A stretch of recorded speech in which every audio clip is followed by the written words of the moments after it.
एक मर्डर, एक जज,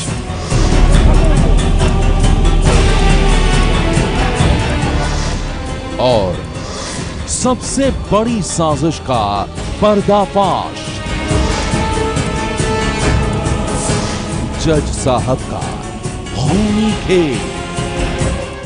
3 साल पहले मर्डर की एक कहानी ने लोगों को दहला दिया था। कत्ल हुआ था एक जज की पत्नी का।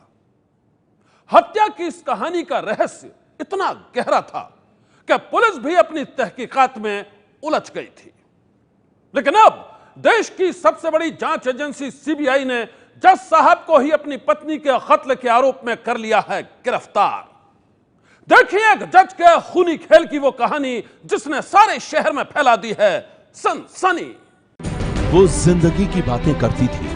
If the mind is pure, the thoughts are pure. And when the thoughts are pure, the actions will be pure. वो दर्द की बातें करती थी। उसी नारी, उसी माँ, उसी बहन के साथ हम अत्याचार करते हैं। वो बदतर हालात को बदलने की बातें करती थी। इसलिए मैं ये जो बैठे नौजवान है वो सबसे यही कहूंगी कि अपनी सोच को बदलो। तुम्हारा मन बदलेगा तभी ये समाज बदल सकता है। अपनी जिंदा दिली से उसने लोगों का दिल जीत लिया था, लेकिन एक रोज अचानक उसकी मौत की खबर ने हर किसी को सन्न कर दिया।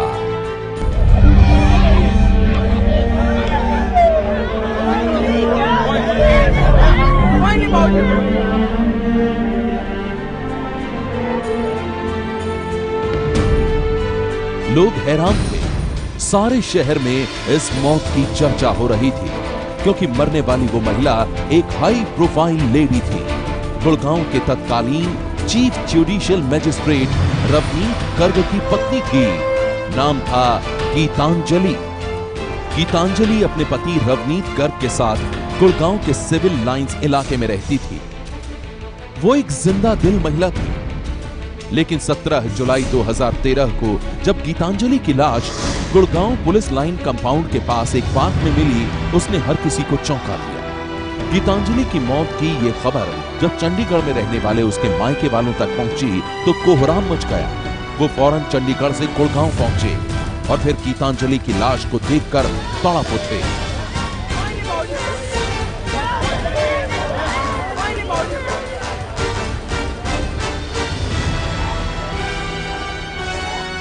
गीतांजलि के घर वालों के मुताबिक गीतांजलि की लाश जिस तरह से पार्क में पड़ी हुई थी, वो पहली नजर में ही किसी गहरी साजिश की ओर इशारा कर रहा था।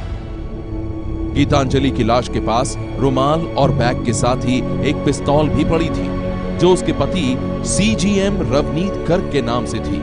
घर वाले ये जानकर हैरान थे, और जब पोस्टमार्टम रिपोर्ट में इस बात का खुलासा हुआ कि गीतांजलि को 3 गोलियां लगी हैं और उसके सिर पर चोट के निशान हैं, तो घर वालों को यकीन हो गया कि गीतांजलि जरूर किसी खौफनाक वाकये की शिकार बनी है। उसकी हत्या की गई है। मतलब बंदा सुसाइड करेगा, इतनी मुश्किल सुसाइड करेगा, मतलब सोचने वाले का इतनी मुश्किल कि डंडा मारेगा, एक गोली साइड से मारेगा कि वो साइड से निकल गई, दूसरी गोली यहाँ मारेगा, तीसरी गोली यहाँ मारेगा। मतलब एक कॉमन सेंस की बात है ये कि आप बैठे हो, आपको नहीं पता चल रहा। कोई इंसान है जिसको ना पता चल रहा हो, सिर्फ एक वही है। गीतांजलि के घर वालों के मुताबिक मौका वारदात का नजारा और पोस्टमार्टम रिपोर्ट दोनों ही किसी खौफनाक वारदात की कहानी कह रहे थे। लेकिन इसके बाद भी गीतांजलि के पति सीजीएम रवनीत गर्ग का कहना था कि गीतांजलि ने खुदकुशी की है, और इसी बात ने उन्हें शक से भर दिया। अगर हमारे मन में शक हुआ तो अगर वो ट्रूली मतलब उनके मन में भी यही चीज आनी चाहिए थी ना। वो हमारे साथ होते कि वो हमारे ऑपोजिट होते? वो हमारे ऑपोजिट क्यों हुए ये बताओ ना। वो हमारे ऑपोजिट क्यों हुए? उन्हें तो हमारे साथ होना चाहिए था कि उनकी पत्नी के साथ ऐसे क्यों हुआ। वो इतना विश्वास करती थी उनके पर, क्यों हुआ उनके साथ ऐसे? उनको तो मतलब हमारे साथ लगना चाहिए था। वो उल्टा हमारे ऑपोजिट चल रहे हैं इतने टाइम से कि नहीं सुसाइड है, सुसाइड है, सुसाइड है। बताओ ना आपकी सुसाइड कैसे है? गीतांजलि के घर वालों के मुताबिक गीतांजलि एक जिंदा दिल लड़की थी। वो जिंदगी की मुश्किलों को जानती थी, लेकिन जिंदगी की चुनौतियों के आगे उसने कभी घुटने नहीं टेके। वो तो ऐसी लड़की थी जो अपनी बातों से दूसरों को भी प्रेरित किया करती थी। उसी माँ, उसी बहन के साथ हम अत्याचार करते हैं। नौजवानों, बचाओ इस भारतवर्ष को, क्योंकि अगर देश मर गया तो जिंदा कौन रहेगा, और अगर जिंदा भी रहा तो उसे जिंदा कौन रहेगा। गीतांजलि के घर वालों के मुताबिक गीतांजलि मुश्किल हालात में भी हंसकर जीना जानती थी और इसीलिए इस बात पर यकीन करना मुश्किल था कि वो खुदकुशी भी कर सकती है। किसी भी आदमी से पता करिए उस लड़की के बारे में, जहां वो पढ़ती थी पता करिए, उन कॉलेजों में टॉपर लड़की रही है, आर्मी स्कूल की और टॉपर रही है। आप नाम से पूछिए who is Gitanjali, Jain college से पूछिए who is Gitanjali, Kurukshetra university में वाइस चांसलर संधू है, उनसे पूछिए हु इज गीतांजलि, वो बताएंगे उसका प्रोफाइल। वो लड़की एक स्पिरिचुअल लड़की थी, वो सुसाइड की सोच भी नहीं सकती। गीतांजलि के घर वाले उसकी मौत को हत्या बता रहे थे। उनका आरोप था कि गीतांजलि के ससुराल वाले 2 बेटी होने पर उसे ताने मारते थे। अपनी प्रताड़ना से उन्होंने गीतांजलि का जीना मुश्किल कर दिया था। घर वालों का आरोप था कि एक सोची समझी साजिश के तहत गीतांजलि की हत्या की गई है और इस पूरी साजिश के पीछे है गीतांजलि के पति और उसके घर वालों का हाथ। सुनिए तब गीतांजलि की मौत के बाद उसके घर वालों ने क्या कहा था। आरोप, बेटे के लिए मिलते थे ताने। वो लड़कियां नहीं चाहते थे, मेरे भगवान के भी हाथ में नहीं है। वो लड़की दोनों बच्चियों को अपने लड़के समझती हैं और कितना क्रूर मामला, बच्चियों को गायब कर दिया। 3 दिन हो चुके हैं, मैंने रिक्वेस्ट करी है कि उनको मिलवा दीजिए, नहीं मिलाना चाहते। सबूत नष्ट किए गए। उसके मकान की उसी वक्त केमिकल जांच कराते तो ब्लड के केमिकल से धब्बे तो मिल जाते। जहां पर लाश पड़ी थी वहां जाके देखते वो ब्लड कहां गया, पिस्टल के खोल कहां गए, वो पिस्टल के छर्रे कहां गए।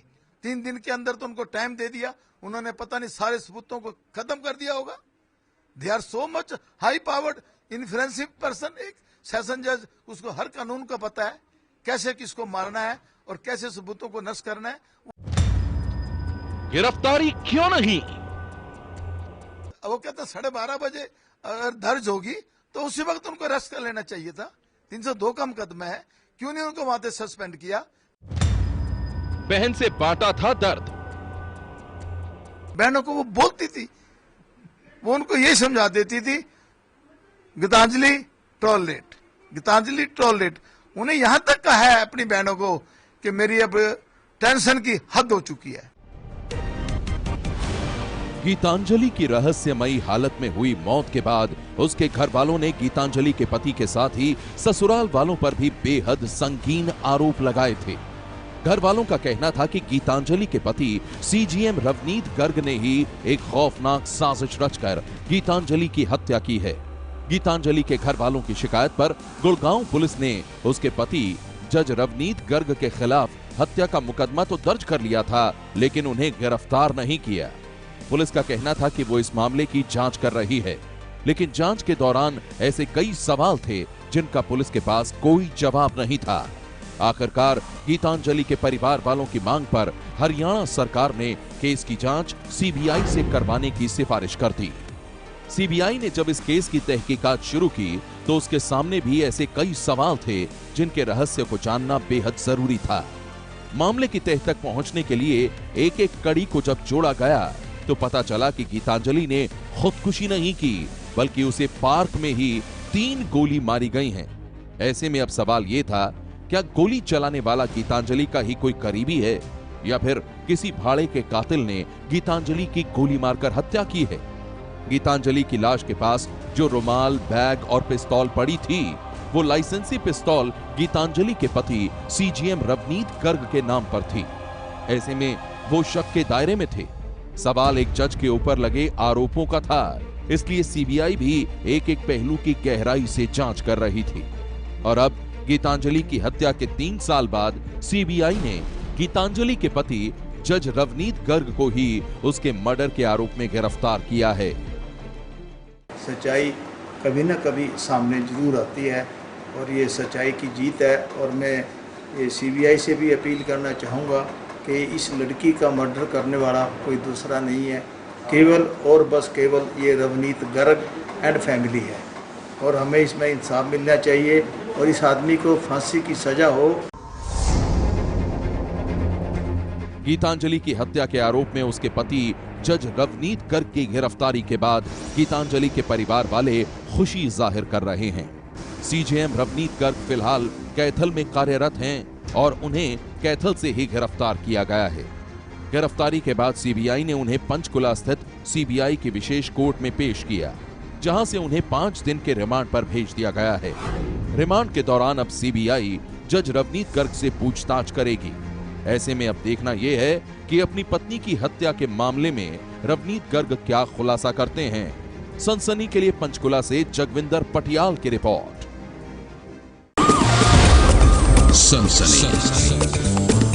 सन्नाटे को चीरती सनसनी जारी है। आगे देखिए, एक होनहार लड़की की जान लेने वाले दिल्ली के तेजाब वाले कातिल को फांसी की सजा।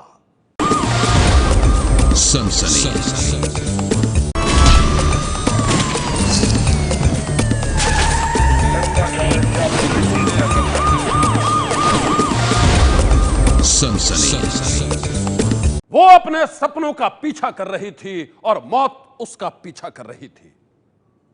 एक खतरनाक साजिश से वो अनजान थी और फिर तेजाब वाले कातिल ने उसकी जान ले ली। 3 साल पहले मर्डर की इस कहानी ने लोगों को थर्रा दिया था, लेकिन अब उस बेरहम कातिल को मिल गई है उसके किए की सजा। नेवी की अफसर बनने के लिए निकली थी वो लड़की।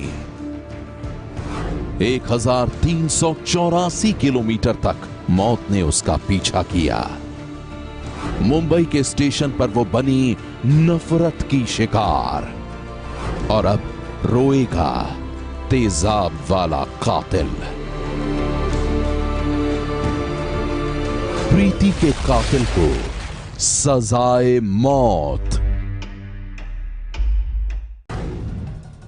जी हां, 3 साल पहले अंकुर पवार नाम के जिस दरिंदे ने दिल्ली की एक होनहार लड़की प्रीति पर मुंबई के बांद्रा स्टेशन पर तेजाब से हमला किया था, तेजाब से प्रीति के जिस्म को जलाकर उसकी जान ली थी। अदालत ने उसके गुनाहों का हिसाब कर दिया है और अब उसे सुना दी गई है फांसी की सजा।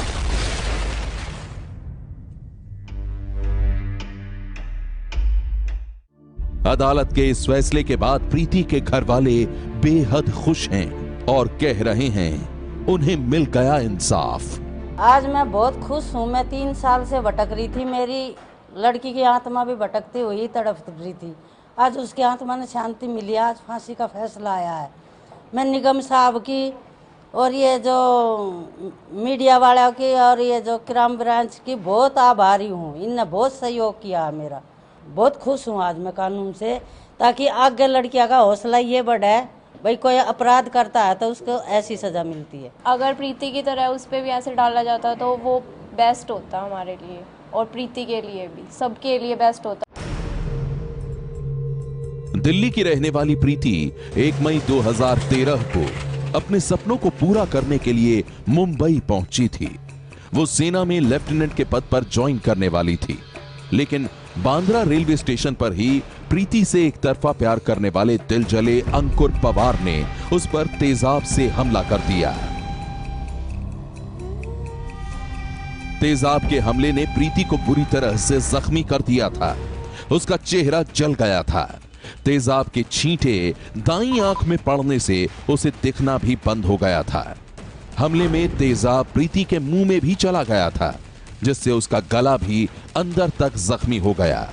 यही नहीं, उस हमले में प्रीति के पास ही खड़े उसके पिता और एक रिश्तेदार भी घायल हो गए थे। प्रीति राशि ने अपने सहेली को बताया था कि ये अंकुर दिल्ली में उसे छेड़छाड़ करता था, उसका पीछा करता था और उसे शादी के लिए तंग करता था। प्रीति ने उसे इनकार कर रहा था, इसलिए उसने अपने ही वहां से दिल्ली से एक प्लास्टिक कैन में 2 किलो सल्फ्यूरिक एसिड लेके बांद्रा स्टेशन पर जैसे टुट्टी अलाइटेड हुई प्रीति, उसी वक्त उसने प्रीति के चेहरे पर एसिड का डब्बा फेंक दिया। अचानक हुए उस हमले ने पल भर में ही प्रीति की दुनिया को बेशुमार दर्द से भर दिया था। बाद में घटना की सूचना मिलने पर रेलवे पुलिस मौके पर पहुंची और फिर बुरी तरह से जख्मी प्रीति के साथ ही उसके परिवार वालों को इलाज के लिए अस्पताल में भर्ती कराया गया। प्रीति के पिता और मौसी को तो डॉक्टरों ने इलाज के बाद छोड़ दिया, लेकिन प्रीति की हालत इलाज के बाद भी बिगड़ती गई। वो जख्मों के बीच तड़पती रही, रोती रही, सिसकती रही, लेकिन चाहकर भी कुछ बोल नहीं पाई। तेजाब के हमले में बुरी तरह से जख्मी प्रीति सिर्फ लिखकर ही अपने दिल की बात कह पा रही थी। कागज के पन्नों पर प्रीति ने लिखा था, मैंने उसका क्या बिगाड़ा था? मैंने तो उसे देखा तक नहीं है। मैं किस हॉस्पिटल में हूँ? विजिटिंग आवर्स क्या हैं? मैं आप लोगों को बुलाऊंगी कैसे अगर रात को मुझे कुछ जरूरत हुई? प्रीति पर जानलेवा हमला करने के बाद उसका दिल जला आशिक अंकुर कई जगहों पर नौकरी करता रहा और दूसरी ओर उसकी शिकार बनी प्रीति ने अस्पताल में दम तोड़ दिया। उसकी मौत से आहत उसके घर वालों ने इंसाफ के लिए सड़कों पर हंगामा किया, लेकिन अंकुर इन सब बातों से अनजान बना रहा। जैसे जैसे वक्त गुजरता जा रहा था, उसे ये यकीन होने लगा कि पुलिस उस तक पहुंच नहीं पाएगी, लेकिन स्टेशन पर लगे सीसीटीवी कैमरे और कई लोगों से कई महीनों की पूछताछ के बाद पुलिस को पता चला कि इस वारदात के पीछे अंकुर का हाथ है। इस सूचना के मिलते ही पुलिस ने उसे अहमदाबाद से गिरफ्तार कर लिया। शुरू में तो अंकुर पुलिस को गुमराह करता रहा, लेकिन सख्ती से पूछताछ में उसने प्रीति राठी के कत्ल की खौफनाक साजिश का खुलासा कर दिया और अब 3 साल बाद अंकुर को मिल गई है उसके किए की सजा। अदालत ने उसे सुना दी है फांसी की सजा।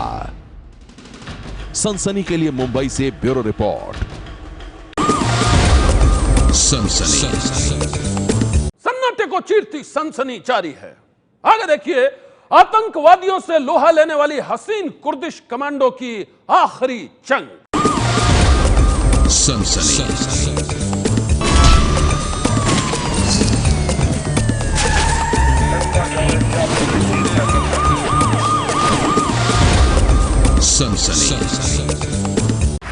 उसके नाम से डरते थे खूंखार आतंकी।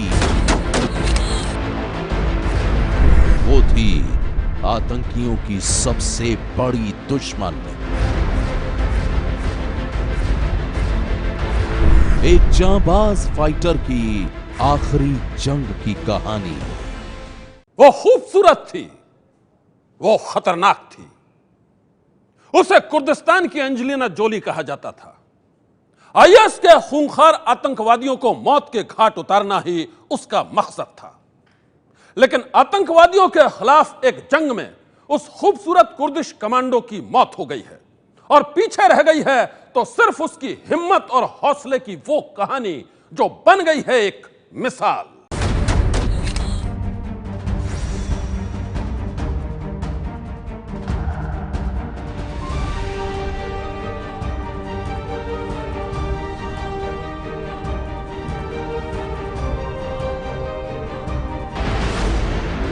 दुनिया को अपनी करतूत से दहलाने वाले आईएस के आतंकी उसका नाम सुनते ही दहल जाते थे। वो हाथों में हथियार लेकर जंगे मैदान में उतरती थी तो आतंकी छिपने के लिए ठिकाना खोजने लगते थे।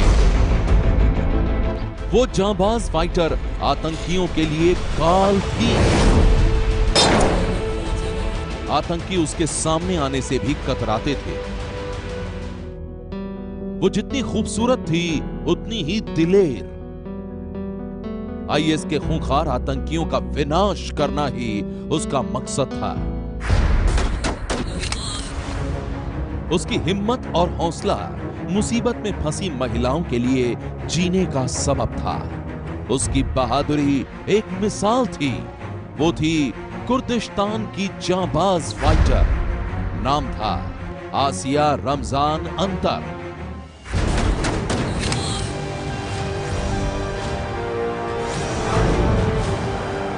आसिया कुर्दिस्तान की महिला लड़ाकों की ब्रिगेड का सबसे बड़ा चेहरा थी। वो हर तरीके के हथियार चलाने में माहिर थी।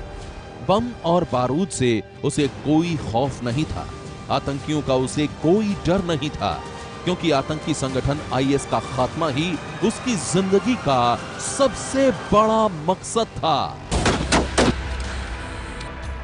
आसिया और उसकी महिला ब्रिगेड सीरिया में आईएस के आतंकियों के लिए दहशत का दूसरा नाम बन चुके थे। सैकड़ों आतंकियों का सफाया आसिया ने अपने हाथों से किया था, लेकिन आतंकियों के खिलाफ एक जंग में उसकी मौत हो गई। सीरिया में आईएस के खिलाफ लड़ते हुए बारूद के शोलों में आसिया के परखच्चे उड़ गए और आतंकियों को मुंह तोड़ जवाब देने वाली एक जांबाज फाइटर की आवाज हमेशा हमेशा के लिए खामोश हो गई।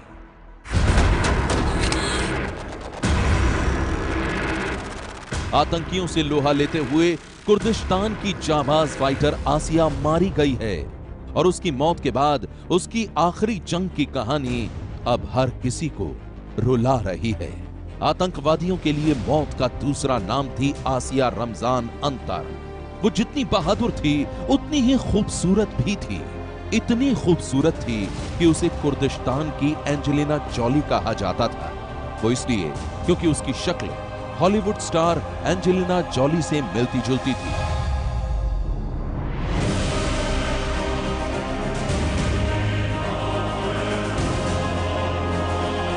लेकिन बेनजीर हुस्न की ये मल्लिका जब भी हथियार उठाती थी तो बगदादी के खूनी आतंकी भी कांप उठते थे। अब मैं आपको नक्शे के जरिए समझाता हूं कि आखिरकार कुर्दिस्तान और आईएस के आतंकियों के बीच किस बात को लेकर छिड़ी है जंग। आप ये नक्शा देख रहे हैं, ये वो इलाका है जहां कुर्द समुदाय के लोग रहते हैं। इस इलाके का कुछ हिस्सा इराक में है, कुछ ईरान में और कुछ तुर्की में आता है। नक्शे में आप देख सकते हैं कि कुर्दिस्तान सीरिया से भी सटा हुआ है। सीरिया वही जगह है जिसे आईएस के आतंकवादियों का गढ़ माना जाता है। आईएस के आतंकी कुर्दिस्तान पर भी कब्जा जमाना चाहते हैं और इसलिए कुर्द और आतंकियों के बीच छिड़ी है जंग। और ऐसे ही जंग में कुर्दिस्तान की फाइटर थी आसिया रमजान अंतर। 30 साल से कुर्द लोग अपनी आजादी की लड़ाई लड़ रहे हैं। इसका बड़ा इलाका इराक में है। कुर्द लोगों की अपनी सरकार है। कभी इस इलाके की आबादी 15 लाख हुआ करती थी, लेकिन इराक और सीरिया में जंग के बाद इसकी आबादी डबल हो गई है। सीरिया पर कब्जा जमाए आईएस के आतंकी कुर्दिस्तान पर भी कब्जा करना चाहते हैं और इसीलिए कुर्दिस्तान के लोगों ने हथियार उठा लिए हैं। आतंकियों के खिलाफ इस जंग में महिलाएं भी बढ़ चढ़कर हिस्सा ले रही हैं। कहा जाता है कि आतंकी कुर्दिस्तान की महिलाओं के सामने आने से भी कतराते हैं। वो इसलिए क्योंकि आतंकी ऐसा सोचते हैं कि अगर वो लड़कियों के हाथों मारे गए तो उन्हें नर्क जाना पड़ेगा, और आतंकियों के इसी खौफ का फायदा उठाकर कुर्दिस्तान की महिला फाइटर्स उन्हें अपना निशाना बनाती हैं। कुर्दिस्तान की महिला फाइटर्स के बारे में यह भी कहा जाता है कि वो लिपस्टिक, नेल पेंट और मेकअप करके जंग में उतरती हैं। उनका कहना है कि अगर जंग में उनकी मौत भी हो जाए तो वो मौत के बाद भी खूबसूरत दिखती है। कुर्द यूनिट में 15 से 40 साल की 7000 लड़कियां हैं जो कुर्दिस्तान की आजादी के लिए बगदादी की आर्मी के खिलाफ जंग लड़ रही हैं।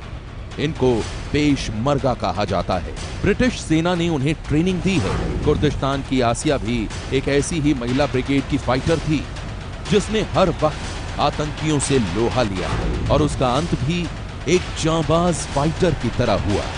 सनसनी के लिए ब्यूरो रिपोर्ट। सनसनी। उस स्कूल प्रिंसिपल पर थे छेड़खानी करने के इल्जाम, और उन्हें इल्जामों की असलियत जानने के लिए स्कूल में पढ़ने वाली एक बच्ची की मां उसके पास पहुंची थी। लेकिन अपने ऊपर लगे इल्जामों को सुनकर प्रिंसिपल साहब भड़क गए। इतना भड़क गए कि उन्होंने उस महिला पर ही कर दिया हमला। मोबाइल कैमरे में कैद इन तस्वीरों को देखिए। देखिए कैसे एक शख्स एक महिला को बुरी तरह से मार पीट रहा है।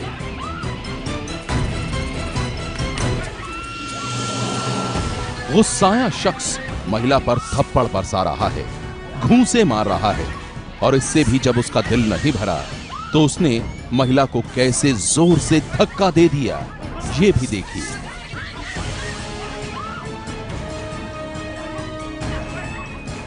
एक महिला पर बरसते ये हैं पश्चिम बंगाल के जलपाईगुड़ी के एक सरकारी स्कूल के प्रिंसिपल साहब। अपने स्कूल के अंदर प्रिंसिपल साहब एक छात्रा की मां के साथ किस बेरहमी से पेश आ रहे हैं, ये तस्वीरें उसकी गवाह हैं। आइए अब आपको बताते हैं कि आखिर माजरा है क्या, इस पूरी मार पिटाई की वजह क्या है। तो सुनिए, कहानी कुछ यूं है। ये महिला स्कूल प्रिंसिपल के पास छेड़छाड़ की शिकायत लेकर पहुंची थी। छेड़छाड़ का इल्जाम भी किसी और पर नहीं बल्कि इस प्रिंसिपल के ऊपर ही लगा था। लेकिन अपने ऊपर लगे इल्जामों को सुनकर ये भड़क उठा और इसने शिकायत लेकर आई महिला पर ही कर दिया हमला। मौके पर पुलिस भी मौजूद थी और कुछ बच्चों के मां बाप भी, लेकिन प्रिंसिपल को किसी की भी परवाह नहीं थी। उसने सभी के सामने महिला को किस तरह से पीटा, आप ये इन तस्वीरों में देख सकते हैं।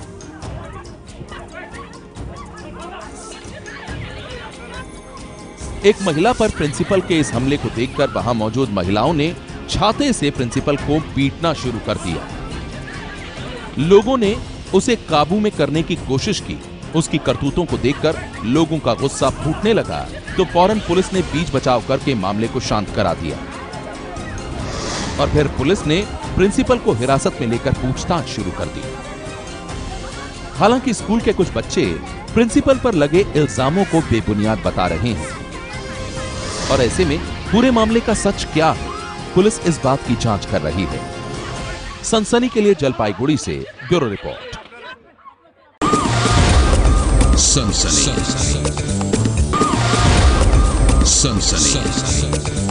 सनसनी में अब दास्तान उस महिला की जो बेहद डरी हुई है और यह डर है एक सिपाही का।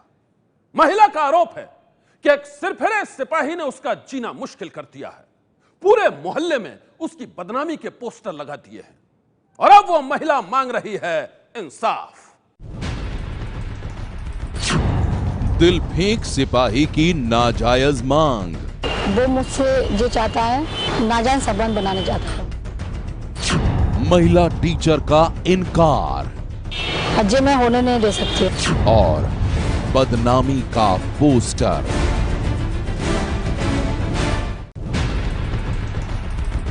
नाम, पेशा, वेश्यावृत्ति, देह व्यापार करना, मानव तस्करी, देखने पर सूचना दें।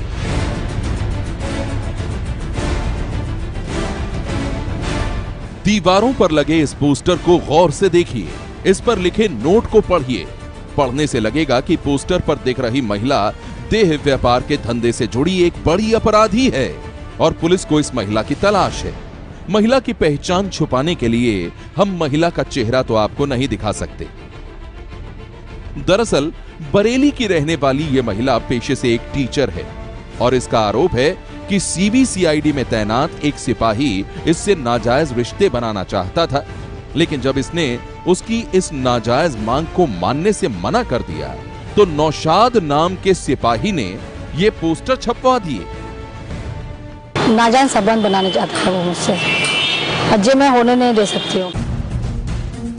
सीबीसीआईडी में बतौर सिपाही काम करने वाले नौशाद की इस महिला से मुलाकात आज से 5 साल पहले हुई थी, जब महिला का पति किसी आपराधिक मामले में जेल गया था। नौशाद ने खुद को क्राइम ब्रांच का इंस्पेक्टर बताकर इस महिला से मेलजोल बढ़ाया। महिला के मुताबिक नौशाद के नापाक इरादों का पता इसे 2 साल पहले चला, जब नौशाद ने इससे जबरन शारीरिक संबंध बनाने की कोशिश की। इस महिला टीचर ने नौशाद की सभी मांगों को पूरा करने से साफ मना कर दिया, लेकिन नौशाद फिर भी इसके पीछे लगा रहा और इसे परेशान करता रहा। आखिरकार जब महिला मानी नहीं तो इसने महिला के घर के आसपास ये पोस्टर लगवा दिए, जिसके बाद से आसपास के लोगों ने इसका वहां रहना मुश्किल कर रखा है।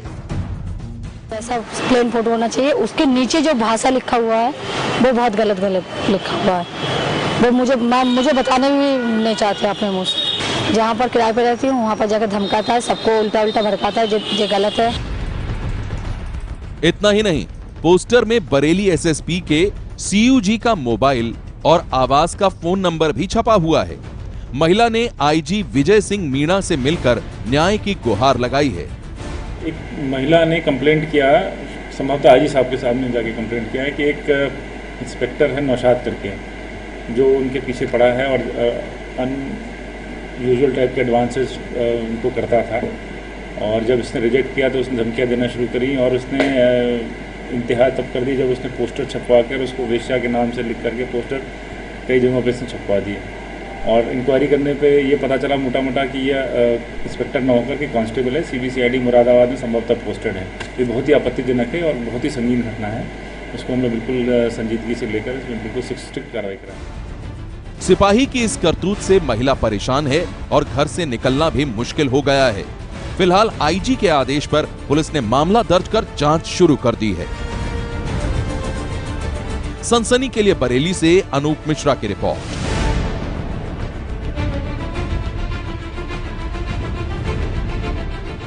जुर्म से लड़ने और अपराधियों को मुंह तोड़ जवाब देने की मुहिम में आप भी दीजिए सनसनी का साथ।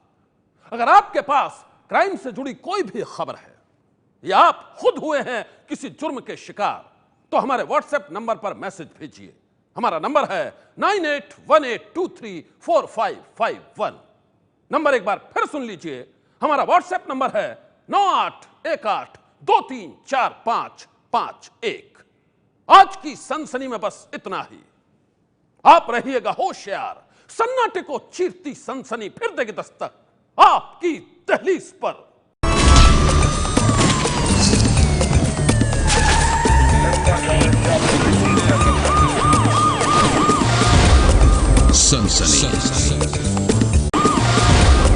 सनसनी।